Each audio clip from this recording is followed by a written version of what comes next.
Welcome to HR Voices, real talk with people leaders who are in it every day. We get into the messy stuff, the challenges that keep them up at night, and how they're actually fixing them. No corporate fluff, just smart conversations for people who care about people. HR Voices is brought to you by All Voices, the platform that cuts hours of manual HR work with step-by-step workflows and AI to assist with investigations, performance improvement, accommodations, leave requests, and more, so you can get back to the human side of HR.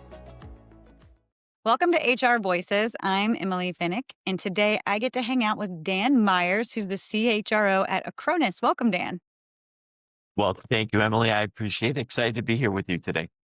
I'm so glad you're here. So, Dan, I was watching some of your company culture videos, learned so much about Acronis. It seems like a truly global company.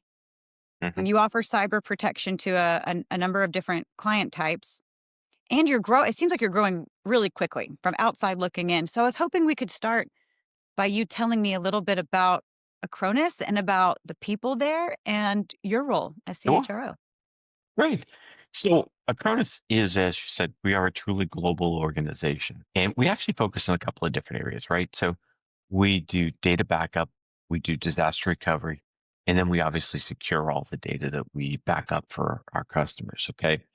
Acronis we're not a traditional enterprise company. So we don't sell to, Nestle, or we don't sell to Volvo, or, pick any price company, TD Bank, whoever it is. We actually sell to what is called the MSP market. Okay. And these are ISPs for local businesses, whether it's a florist in Bucharest or an accounting firm in Des Moines, Iowa. They get their IT services through a local provider. And Acronis is actually one of the companies that provides a lot of the backbone of that data for what they use. So traditionally, they have like M365 licenses. Acronis will back up all that data for them. We protect it. They don't even know it's Acronis doing it.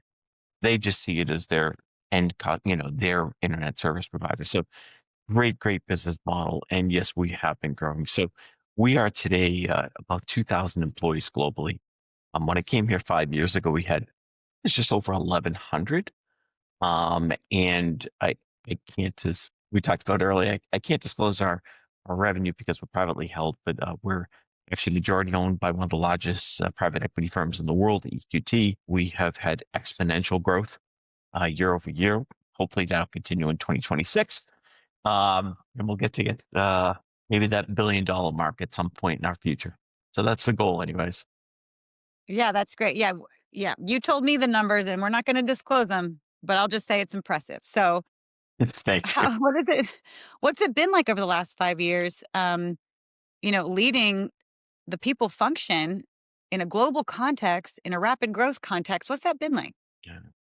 Um, just think of probably the best ride possible at Universal Studios, and it's 10 times better. Um, as I said, when I came here, it was about 1,100 employees. But remember, I actually had to build a global HR team. There were people here, there were functions here, but it wasn't a team. So we had to build the infrastructure to help support the growth, which is what we've done, enable the organization to move forward. Um, I would say that by and large, we are an integral part of the entire business because we're not just HR people, we're business people as well. So everything that we do is focused on how do we help the business move forward? How do we help the business grow? And when you think about our breakout of employees, I mentioned 63 countries around the world. The majority of our employees reside somewhere in Europe, Middle East, and Africa. You've got about 400 in the Americas. You've got about 350-ish in the Asia Pacific Rim, including India. And then you have that core of Europe, Middle East, and Africa. So, we've got about 1,200 plus people that reside in that geography. So when I say we're global, we really are 24 hours a day, 7 days a week. And my HR team reflects that because we are a follow the sun model. So it works out well. I think our people are happy for the most part. So we're doing something's good, that's for sure. Yeah. Well, let me stick with your ride analogy, right? Any good ride has Mhm. its ups. We've talked about the ups, but they also have downs. Any good Yeah. ride has, you got to keep it dynamic. So I'd love to Yep. ask you, as the business has grown and Mhm. as the world around us shifts, what would you say is the biggest challenge that you, your HR team, your people are facing as we roll into 2026? Well, I don't think it's a down, but it's definitely a challenge is how do we integrate more AI tools into the HR function, yet maintain the humanity of what the function is supposed to be, right? At the end of the day, whether you're someone who's having a child or you have an ill parent or you have a family member who's dealing with a mental health issue and you want support or services or someone to talk to, AI is great. They're not going to be able to solve that problem. People want real compassion. So how do we balance that? We recently, something very exciting, we launched, before I even get into that, AI in the HR space is very challenging, especially again, where the majority of our employees are because of privacy rules. Okay. And how data is used. So we have to be very, very careful. We get to use AI on the recruitment side a lot more easily than we can on core HR. But, we just launched not too long ago a product called Boomerang, founder-led company out of New York City, Jeff Wald. It allows us to actually connect with our alumni. So it's integrated into Workday, and we track our alumni, those that were good leavers, if you will, people that we were sad to see go over the years that we might want to come back. And the AI tool actually tracks where they've been, the types of roles they've had. It says, hey, Emily, who was here as a marketing person, has been at this company for 3 years as a director of field marketing. We're like, oh, wait a minute. Emily's growing a career. So how do we reach out to those alumni to say, hey, we have an opening. We'd love to have you come back. Because understanding Acronis, how we operate, the business market that we're in, the challenges we face, it takes so long for people to fully understand that being able to grab somebody who was here, went off to another opportunity to grow their career, now they come back and they continue to grow their career with us. In the first month of operation, I think we had over 400 reach outs to alumni over the years. We had a 50% click through. We actually have about 10 people in process for different roles right now. And that is just an enormous, if you will, boost for us, right? And a tool that originally I was a little skeptical about, but we put it in, and Jeff and his team have done a great job. It's like this actually works. So, but integrating AI is probably one of the biggest challenges we face because there's the right amount. How much is too much? Because you don't want to over rotate. A lot of companies they'll over rotate. They go from nothing to everything, and again, you lose the humanity. And at the end of the day, this is a company, Acronis, that is hard running as we are. We genuinely care about people. When one of our people are in trouble, it is a rallying cry. It started with our founder, Serge Bell, who he left us some years ago. He's still an investor in the company. But Serge's thing, he was a hard driver as a CEO. But when somebody was in trouble, boy, the entire company rallied around them. And we still do that to this day. So there's a lot there, but give you a Yeah. little bit better picture. Yeah, let's unpack a couple things. First of all, the Sure. whole boomerang employee concept, I love Mm, that you're embracing that. I mean, like you said, there's so much value in it. They already know your business. It's like the devil you know versus the devil you mm-hmm. don't, for both Yeah. parties. Yep. And, you've seen some of the old school thinking on that is, loyalty and they left Mhm. us and closing the You know what? door. It's just such a odd way to think about someone's career. No, it's, embracing the fact that careers don't look like what they used to. They just don't. Nobody goes and stays someplace for 25 years anymore. It's like I remember my dad said to me, right before I came to Cronus, he was like, "Oh, you're gonna change jobs again?" I'm like, "Yeah, why?" He was like, "Well, haven't you only been there for like 3 years or something?" And I had to explain to him, he who worked for the same organization for 30 years, life isn't like that anymore. The average life expectancy for somebody at a company, it's like 2.8 years, and people change, and you have to be open to it and understand that there's so many dynamics that go into it, and just because somebody left didn't mean they didn't love you. It didn't mean they didn't care about the company, but it's just the way that we live today. It's kind of Yeah. how technology is driving the changes, right? You got to balance it. Yeah. I also like the sort of AI driven use case of not just identifying, but staying engaged with an alumni. I Hmm. mean, this revenue teams have been doing that for quite some time. And I love to hear Yeah. a similar scenario from a people function, which, your best clients, people change jobs. Make sure you're tracking where all these, where that network is extending into and use it to Hmm. open doors. Right. So Yeah, absolutely. really smart. I like that. And then you also started to bring up the sort of challenge of AI adoption, HR teams Hmm. leading it, privacy, data. started to go there, and maybe we could keep going down that path for a second of what Sure. do you see as I'll just preface it by saying I speak to a lot of HR leaders, and something that seems to trip people up right now is the governance conversation, right? Wanting to move fast, pressure to move fast, but then this Mhm. sort of like wise responsibility to say, hang on a second, before we bring all these tools in, do we have our house in order? How's this data being leveraged? And are we doing it sort of safely, equitably? Um, it is by far, I think, the biggest. Listen, unlike an R&D organization or some of the other organizations that can take AI tools and easily implement them, and there is not, in most cases, a great degree of concern. Right now, you're always concerned about intellectual property and how does it fall back in as an open system, as a closed system? What does that really mean? But when it comes to people and data privacy, it's a completely different realm and set of items that we have to look at. Um, and not only data privacy, but I go back to what I mentioned earlier, it's that humanity piece of it. Like I see use cases galore where I would love to say, hey, I want to automate all of these workday reports. And we're going to do that. That's something that we're in the process of doing. My team is working on it right now because it's not only the automation, but the analysis, and we'll do the same thing with our employee survey this year. When the survey is done, we're actually going to feed it into the AI tool and say, okay, tell us, synthesize this data for us. What are you seeing? Because that would normally take us 2 to 3 weeks. If people read through the verbatims and now they're trying to match it up to the questions, whereas the AI tool can do it in a nanosecond or two, depending upon your internet connection. Um, so there's that balance there. And then I think the other balance that a lot of companies are facing is if one thinks it's well, if I use AI, I can minimize cost on people and infrastructure costs. And that's not necessarily true. You're automating tasks, but you're freeing up time for them to do all the other things that you haven't been doing, right? It's not a one for one implement this tool, save a headcount. It's implement this tool, gain efficiency, and be able to do three other things that you haven't done. Those are some of the balances that we face. And then really, what is the right moment to use it? At what point do you go, we're all turning into computers, and that's not what we want either. So Yeah. um and like I said, I think the biggest opportunity in the HR space, it is around recruitment and all the data tools that are out there to find, hire, screen through.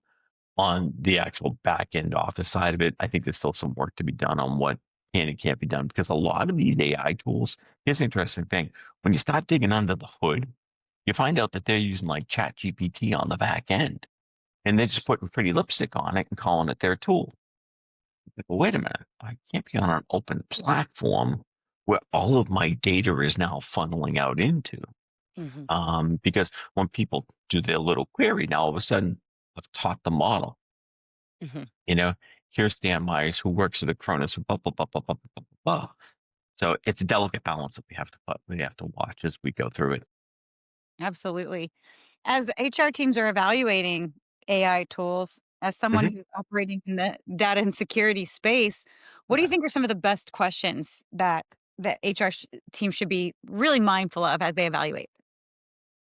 Security, security, security, and what access is actually required to this tool, like they do today, right? When we purchase equipment or software, for example, it goes through our security team because they're looking for the vulnerabilities that it could potentially create to our network. And that's called cloud applications, right? I mean, you're going are they on a public cloud or a private cloud? Well, where is this data held?